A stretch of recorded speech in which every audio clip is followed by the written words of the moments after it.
In life, being kind is a virtue, but being too friendly can become a curse. Just like sugar sweetens tea, but too much spoils it, our nature should be pleasant, not overexposed.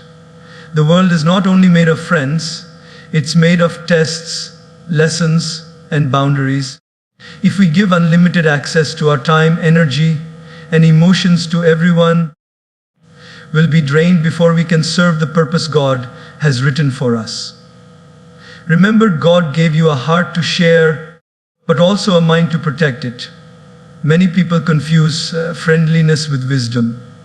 They think that being available 247, saying yes to every request, and opening up every detail of their life to everyone makes them loved. But in reality, it often makes them taken for granted. Even the sun rises and sets. It doesn't shine all day. In the same way, our interactions need balance. True spirituality is not about pleasing everyone, it's about pleasing God through our actions, words, and the company we choose. Today, I want to share with you how to remain warm and kind, yet firm and wise, so that you can protect your peace, your values, and your mission. You see, my friends, in life, kindness is beautiful, but unguarded kindness can become self-destruction. Imagine this: you have a beautiful garden filled with flowers, fruits, and fragrant herbs. People walk past your garden, admire its beauty, and even ask for a flower or a fruit. Out of your kindness, you give them. That's generosity. But now imagine if you removed the fence, left the gate open, and said, "Come whenever you like, take whatever you want." What would happen? One day you will wake up to see your garden trampled, the soil hard, and nothing left to give. That, my dear friends, is what happens when we live without boundaries. Boundaries are not walls to keep people out, they are gates to let the right people in. They are not signs of selfishness, they are signs of self-respect. And most importantly, when they are guided by God, they are signs of wisdom. Just like the walls of a temple protect the sacred deity inside, our boundaries protect the sacredness of our heart, mind, and soul. Sometimes we think, if I keep saying yes, people will love me more. But the truth is, those who truly value you will respect your no as much as your yes. God did not create you to be a people pleaser, He created you to be a truth follower. I remember meeting a young man once who told me, "Sir, I feel so drained. Everyone comes to me with their problems, and I can't refuse them. I give my time, my money, my energy, and in the end, no one is there when I need help." I smiled and said, "My friend, you are like a well. Lets anyone draw water endlessly, but never waits for the rain to fill it back up. Even the purest well runs dry if it is never replenished." Boundaries are the way you refill your well. They are the pause you take to pray, to meditate, to reflect, and to recharge.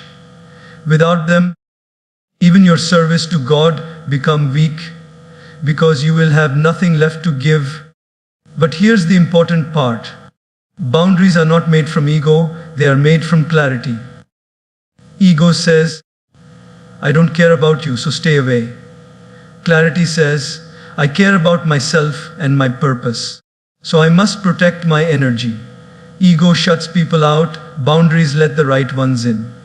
In daily life, setting God-guided boundaries can be as simple as saying, "I will not let work calls disturb my prayer time." Or, "I will listen to a friend's problem, but I will not absorb their negativity." Or, "I will be kind to everyone, but I will not tolerate disrespect." These are small but powerful acts that keep your spirit healthy. And remember, boundaries are not about limiting love. They are about preserving it. If you keep giving and giving without caring for yourself, eventually your giving will turn into resentment.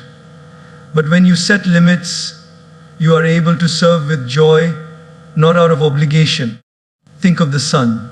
It doesn't shine 24 hours a day. It rises, it sets, it gives light and warmth when it's time, and it rests so it can return with full strength. If even the sun follows boundaries, why do we think we can live without them? God teaches us balance. Too much closeness with the wrong people can cloud our wisdom. Too much availability can make us invisible in the eyes of others. Just like a precious jewel is kept in a box, not left lying in the street, our time, energy, and love must be given with discernment. And yes, when you set boundaries, some people will be upset. Some will say, "You've changed." But remember, you are not here to keep everyone comfortable. You are here to keep your soul aligned with God's will. If saying no to someone means saying yes to your peace, your purpose, and your spiritual growth, then that no is the most loving thing you can do for yourself and for them. So, my friends, start asking yourself, is this relationship, this conversation, this activity pulling me closer to God or pulling me away? If it's pulling you away, then it's time to draw the line. Boundaries are not the end of kindness. They are the beginning of authentic kindness. Because when you protect your peace, you can give your best self to the world. And when you give your best self, you are honoring the gift of life that God has given you. So today, build your fence. Keep it open for the ones who water your garden, and keep it closed for those who trample it. That way, your garden will always bloom, your well always have water, and your heart will always have the strength to love the way God intended. My friends, one of the greatest illusions of our time is this. People believe that being liked by everyone is the same as being respected by everyone. They believe that the more smiles they get, the more nods of approval they collect, the more valuable they are. But I tell even God is not loved by all, yet He is still God. Popularity is like perfume. Sweet, attractive, pleasant for a while, but it fades quickly. Depth is like fragrance from a flower rooted in the earth. It lasts, it lingers, it touches the soul. In our modern world, especially with social media, we see people chasing likes, chasing followers, chasing applause. But here's the true thing, applause can be loud but empty. 1,000 people camp for you today and forget your name tomorrow. But one genuine soul who understands you, values you, and stands with you through storms, that's worth more than a stadium of strangers cheering for you in good weather. Let me share a small story. There was once a musician who played beautiful, soul-touching music on the street. People would stop, listen for a few seconds, smile, and drop coins into his case. One day, he was invited to play at a grand hall for a small, private audience. Only 15 people were there. At first he thought, I played for hundreds in the street, why so few here? But as he played, he saw something different. These 15 people didn't just hear the music, they felt it. They didn't just pass by, they stayed. They didn't just throw coins, they gave heartfelt thanks.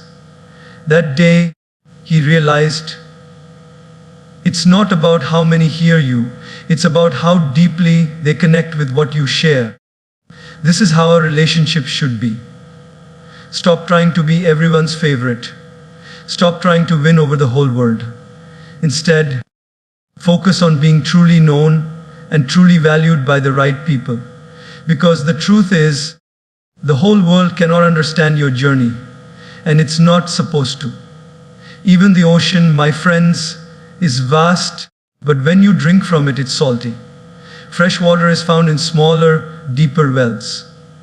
Similarly, when we try to spread ourselves thin to please everyone, our connections become shallow. But when we invest in a few people deeply, those bonds give life. Choosing depth means you value quality over quantity. It means you'd rather have 3 real friends who will walk into the fire with you than 3,000 acquaintances who only remember you when they need something. And sometimes, depth means you will be misunderstood by the crowd. You will not always say what's popular, you will say what's true. You will not always do what's expected, you will do what's right. And yes, the crowd might turn away, but the right people will draw closer. Look at nature. A tree that grows tall without strong roots will fall with the first strong wind. But a tree with deep roots can stand through storms. Your relationships are the same. Depth gives strength. So how do we build depth? We slow down. We listen more than we speak. We remember small details. We make time for people even when it's not convenient. And we allow them to see the real us, not the perfect mask we wear for the public. Depth requires courage. It's easier to be liked by many for what you pretend to be than to be loved by a few for who you truly are. But the peace that comes with authenticity is worth more than the comfort of fitting in. I'll tell you something important. When you live for popularity, you live for today. When you live for depth, you live for eternity.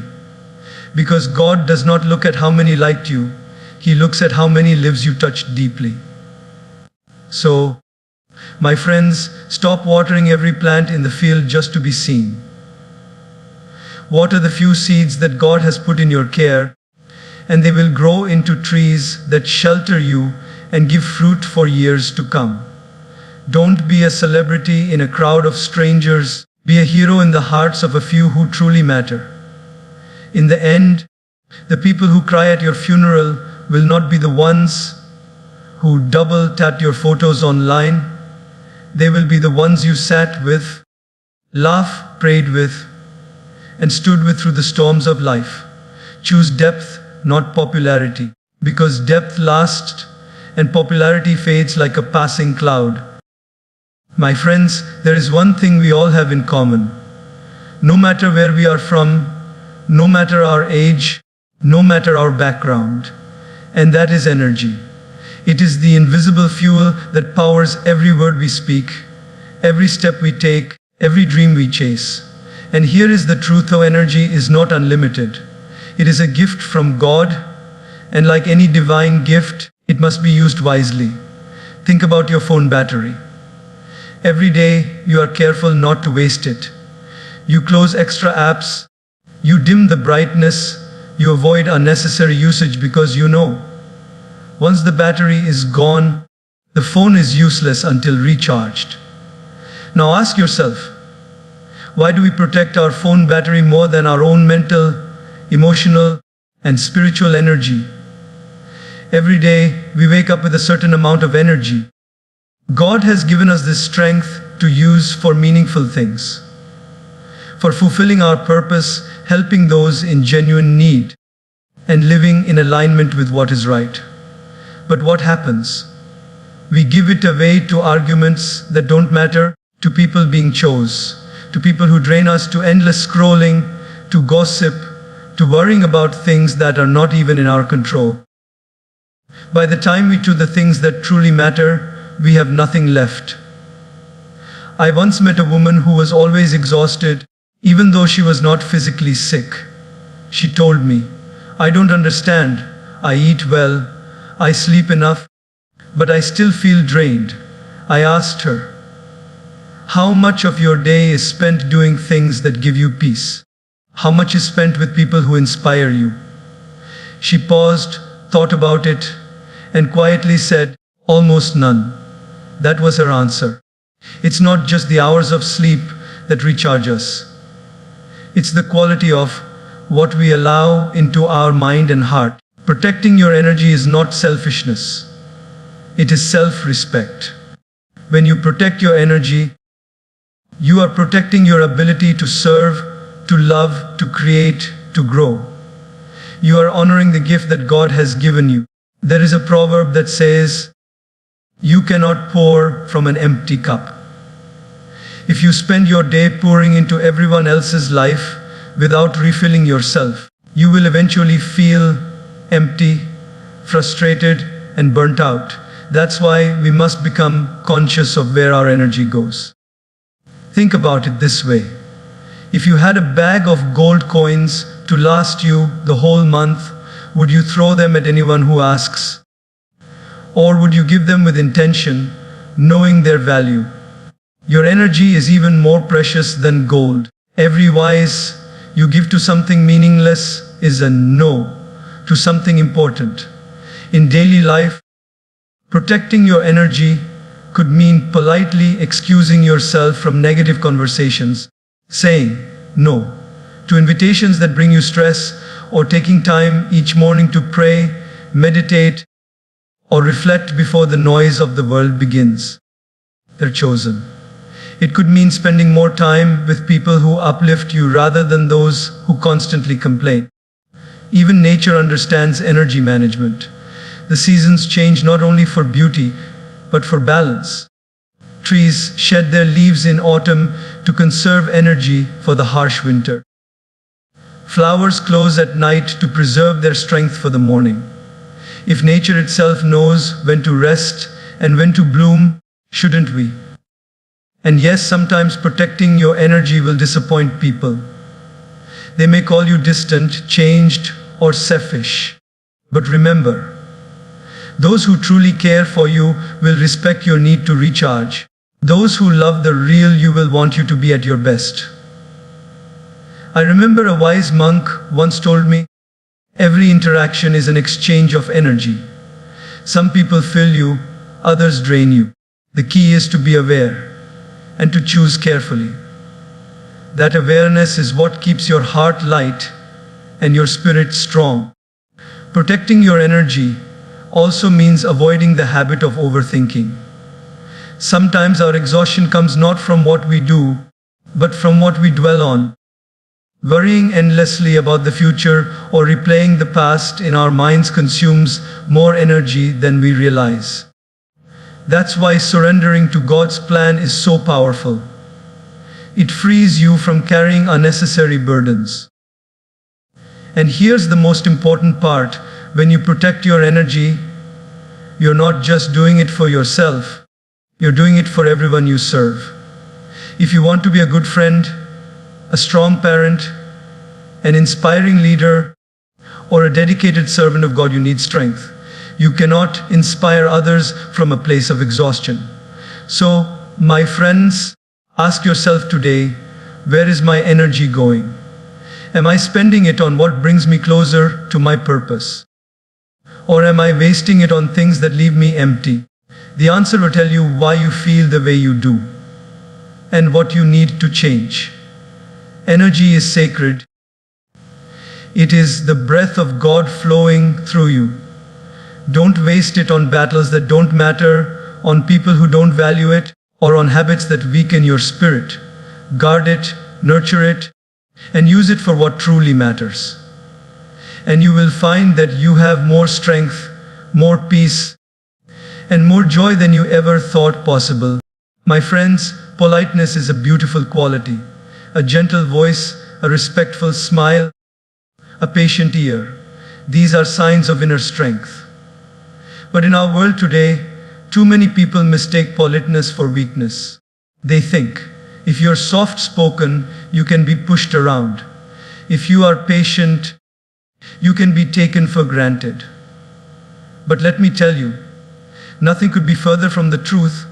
Politeness is not weakness, it is self-control. It is the art of staying calm in situations where others would explode. It is the discipline of holding your tongue when you could easily hurt someone with your words. Weakness reacts without thinking. Strength responds with wisdom. I once knew a man who ran a small business. He was known for his calm nature and respectful tone. Even when customers were rude, he would smile and handle the situation with grace. One day, a supplier tried to take advantage of his kindness, delaying deliveries and making excuses. People around him said, "You're too soft. You should shout and threaten him." But the man didn't raise his voice. He raised his standards. He quietly ended the contract and found another supplier. The same people who once called him weak now respected him because saw that his politeness was not helplessness. It was strength wrapped in dignity. This is the difference, my friends. Weakness allows mistreatment. Politeness addresses it with calm firmness. Weakness says ice when it means no, out of fear. Politeness says no when it must, but with respect. Think of water. It is soft to the touch, yet it can carve through rock over time. It adapts, it flows, but it is powerful beyond measure. That's how politeness works. It doesn't need to shout to make an impact. It quietly transforms situations and people. In our daily life, there will be times when people test our boundaries. Someone may speak to you harshly, try to manipulate you, or expect more than they give. In those moments, you have a choice: respond with aggression, respond with silence, or respond with polite firmness. Aggression creates enemies, silence allows abuse, but polite firmness commands respect. Many people think that if they are polite, they have to be agreeable all the time. That is not true. You can disagree without being disrespectful. You can refuse without being rude. This is where the real strength lies.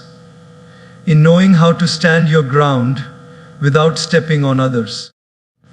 I remember once being in a crowded market where a young man accidentally stepped on another man's foot. The man whose foot was stepped on turned angrily, ready to shout. But the young man immediately said, "I'm so sorry, brother, it was my mistake." The anger on the other man's face melted instantly. That apology, that simple act of politeness, avoided a fight. You see, weakness would have been to walk away in fear. Strength was to own the mistake politely and diffuse the tension. God Himself teaches us balance, to be compassionate, but also to be just, to be humble, but also to be firm in truth. If all we have is softness without strength, we will be taken advantage of. But if all we have is strength without softness, we will become hard and bitter. True politeness is the harmony of the two. And here's something important. People often test you to see what they can get away with. If you always bend to please, they will take more. But if you respond with calm boundaries, they learn where the line is. This is why polite firmness is so powerful. It teaches others how to treat you without hostility. Politeness also protects your energy. When you lose your temper, you waste energy on anger and regret. When you remain calm and polite, you keep your peace while still addressing the problem. This is not about suppressing your feelings. It's about channeling them with wisdom. In nature, a tree does not need to shout to show its strength. It stands tall, rooted, and unshaken no matter the wind. That's what we must be, grounded in our values, unshaken by others' opinions, and polite enough to let our strength speak for itself. So, my friends, the next time someone mistakes your politeness for weakness, remember this: you are not here to prove yourself to everyone. You are here to live in a way that aligns with your dignity and God's principles. Let people talk. Let them assume. In time, your quiet strength will speak louder than any argument. Because real strength doesn't need to roar. Real strength stands with grace, speaks with kindness, and acts with purpose. My friends, there is a big difference between reflecting kindness and absorbing negativity. A mirror reflects exactly what stands before it. It shows truth. But a doormat simply lies there, allowing people to step on it, wipe their dirt on it, and walk away without a thought. Some people live like mirrors. They reflect honesty, positivity, and reality. Others live like doormats. They absorb other people's bad moods, disrespect, and ungratefulness until they're worn out and torn. And here's the true thing: being a mirror is an act of strength. Being a doormat is an act of self-neglect. I remember meeting a young woman who was known for her helpful nature. Everyone came to her with problems, and she never refused. If someone spoke to her harshly, she forgave instantly. If someone made unreasonable demands, she fulfilled them without question. On the surface, people praised her as so nice and always there for everyone. But inside, she was exhausted, sad, and feeling invisible. One day, she said to me, "Why do I feel so empty when I've done nothing but help people?" And I told her, "Because you've been living like a doormat, giving without reflection, absorbing without boundaries. You need to become a mirror. A mirror does not lose its shine by reflecting truth. If someone smiles at it, it reflects that smile. If someone frowns, it reflects that too, without holding on to it. The mirror doesn't keep the image, it simply shows it and lets it go. In the same way, we must learn to reflect behavior, not carry the burden of others' emotions or actions. Being a mirror means you giveness where kindness is given, and you stand firm when disrespect is shown. It means you show people how they are behaving, gently but clearly, so they understand the impact of their actions. Too often, people confuse unconditional love with unconditional tolerance. Yes, we must love others without limits, but tolerating abuse, manipulation, or constant disrespect is not love. It is enabling harmful behavior. God does not ask us to allow others to damage our spirit.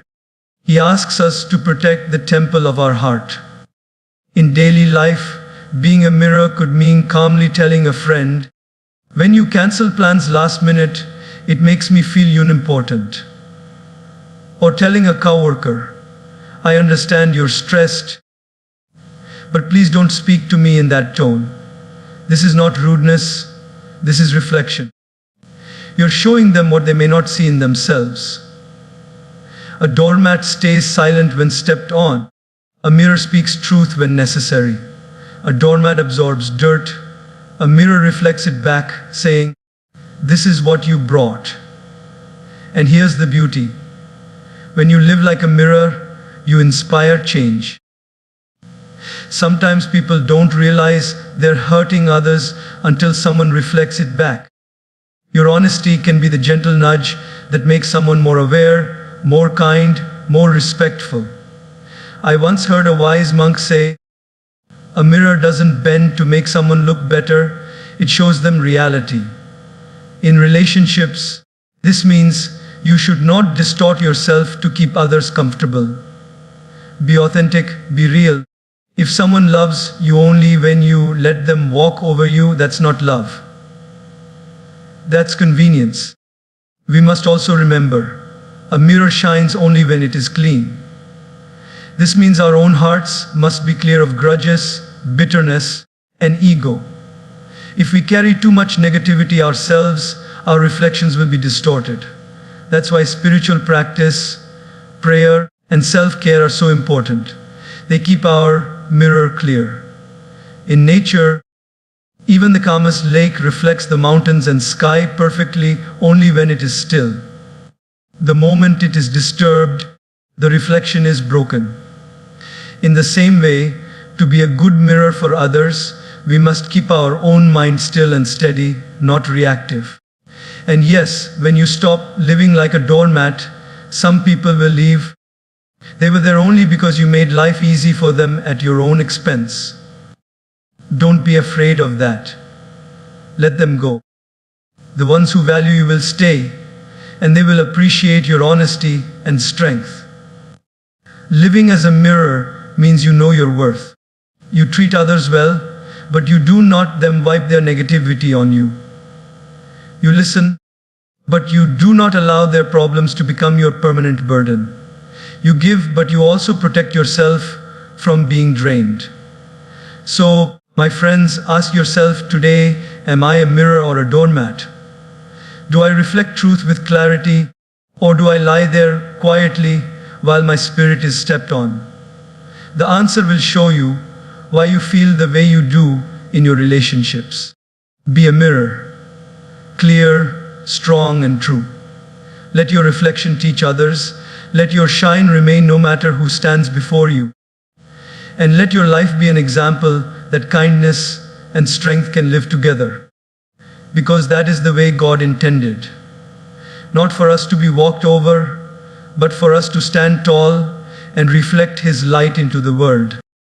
My friends, one of the big reasons people feel tired, anxious, and unfulfilled is because they are trying to live for too many judges. They wake up every morning thinking, what will people say if I do this? What will they think if I don't do that? And slowly, without realizing it, they hand over the steering wheel of their life to the opinions of others. But here's the true thing. You can live trying to please the whole world, and still there will be people who criticize you. The world has a habit. It praises you in one breath and questions you in the next. That is why you must remember, you are not here to pass everyone's test. You are here to pass God's test. Think about this. If a student tried to answer every question from every book ever written, they would never finish an exam. In life, your exam is set by God, not by the crowd. The questions you must answer are, am I living in truth? Am I following my values? Am I doing what is right, even if no one is watching? I once met a young man who left a high-paying job to work for an environmental because he cared about deeply. His relatives called him foolish. His friends said he was throwing his life away. But he told me, if I don't do this, I'll be rich in bank account but bankrupt in my soul. Years later, the same people who doubted him respected him for his work. Why? Because he didn't live for their approval.